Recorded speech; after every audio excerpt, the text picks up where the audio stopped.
ఈరోజు ప్రతి ఒక్కడికి పిల్లోడికి సెల్లే, పెద్దోడికి సెల్లే, ముసలోడికి సెల్లే, ఆడ మనిషికి సెల్లే, అందరు cell cell cell cell cell పొద్దుగూకులు. అందులో ఆ సెల్లులో సొల్లు,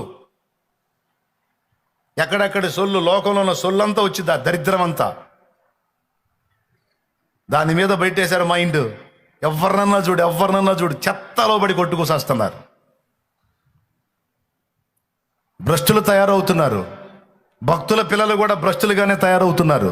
సోమరులు, తిండిబోతులు, నిద్రబోతులు, ఒళ్ళు వంచని వారు, నేత్రాశ పాపంలో మునిగిపోయిన వారు, దరిద్రులు రోషం లేని బతుకులు బతుకుతూ ఉన్నారు. ఎవరిని తిడుతున్నావురా బాబా అనుకోవద్దు. ఎవడు ఆ బతుకు బతుకుతున్నాడో వాడిని తిడుతున్నా. ఎవరు ఆ ఏ తల్లి ఆ బతుకు బతుకుతుందో ఆ దరిద్రపు దాన్ని తిడుతున్నా. నేనేం చేయకుండా మాట్లాడలా. కాస్తో కూస్తో దేవుని కృపను బట్టి కష్టపడుతున్నాను. ఏదో దేవుడి కృపను బట్టి కొంత పని దేవుడిచ్చిన దానిలో పని చూపించే నేను మాట్లాడుతున్నా. నేను ఈ పరిచర్యలో నాకు తృప్తి లేదు. మీకు తెలుసా, ఈ పరిచర్యలో నాకు తృప్తి లేదు. ఇంకా చేయాలి.